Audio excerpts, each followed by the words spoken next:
The worst part wasn't that my sister stole my dress. The worst part was how fast the room went quiet the second she stepped into the church wearing it. Like someone had hit pause on my life. I had imagined that aisle 1,000 times. I had imagined my mom crying, my dad trying not to cry, my friends ugly crying. I had imagined Mark grinning like an idiot when he saw me. None of that happened. My sister walked down instead, in my dress, with my bouquet, and she did not smile. We had planned the wedding for a year. I picked the venue, the menu, the playlist.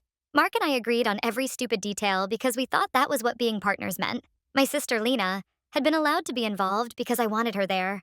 I wanted family backing me up. I wanted her at the front row like old times. She had always been loud, opinionated, dramatic. I mistook that for love.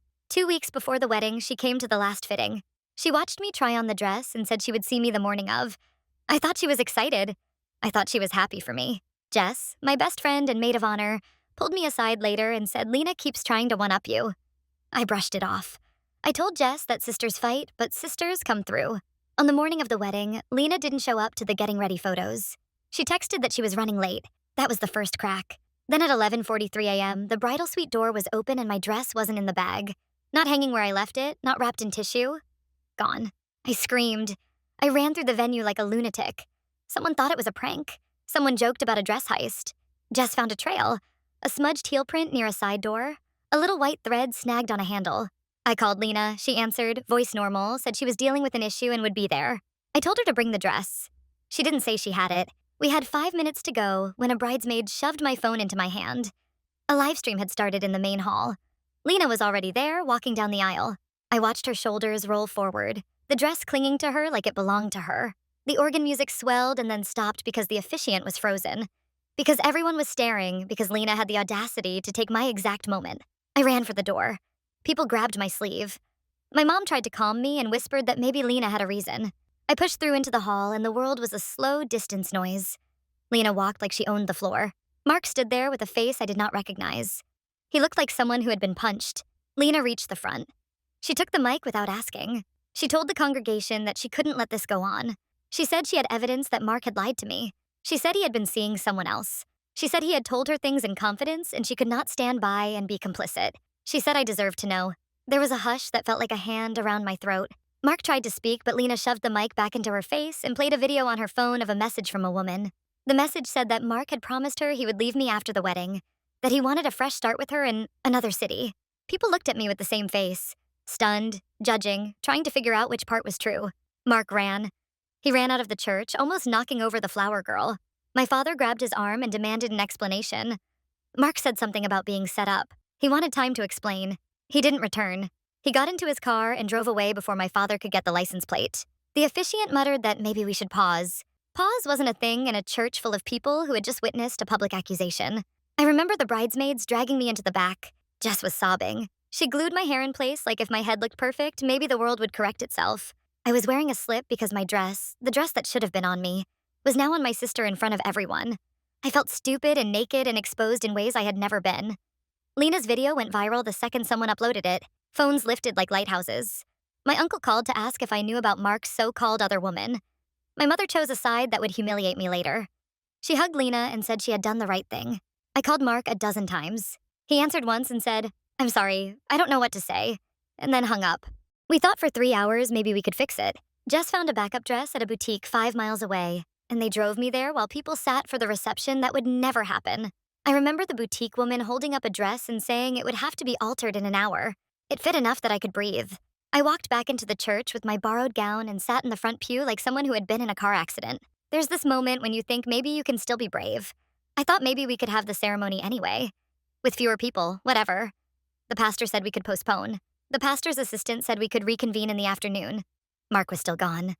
Lena sat in the second row and refused to meet my eyes.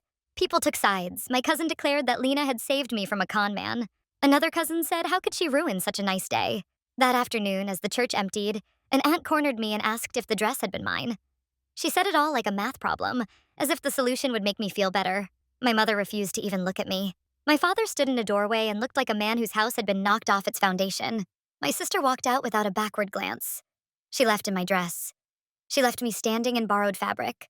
The worst was the silence after. Guests left with steam coming off them. The reception caterers packed food into boxes. A woman slipped me a note that said people online were speculating I had known and wanted to keep Mark. I sat on the steps with Jess and watched the church close its doors. I could hear Lena's laugh in the distance because someone had posted a story of her walking out into the sun like she had saved a village. My mother texted me that night to say maybe it was for the best. I wanted to throw my phone against the wall. The days after were worse, again and again. Texts, calls, people asking if we were still together. Pictures of Lena in my dress everywhere. Messages from friends choosing sides. People I thought were my people told me that I had a choice: forgive and smooth things over, or get mad and lose family. I was numb but also angry in a way that felt like it had teeth. My lowest point came when my boss sent me a message saying, "Take as much time as you need." I opened the message and sobbed, not because work wanted me safe, but because I felt like I had no right to stand anywhere. My identity as someone who was engaged, who had plans and a future and a life that fit with someone else evaporated. It was as if the thing that had anchored me had been pulled up and my feet were flailing.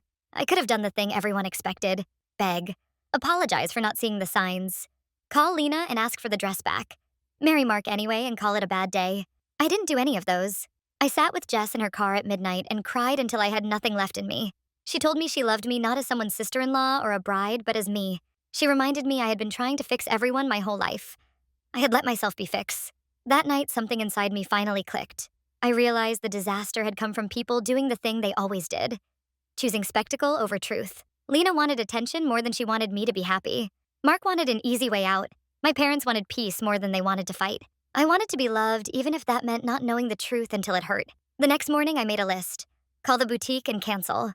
Call my mother and tell her I wasn't coming home that night. Call my sister and say that what she did was not something I would accept.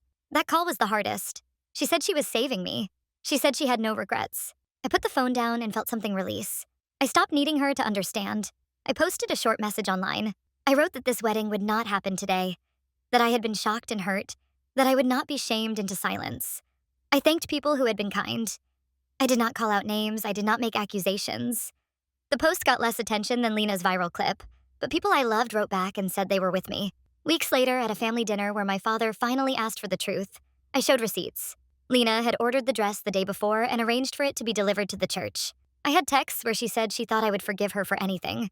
She had messages admitting she wanted to ruin my day because she was tired of playing second fiddle.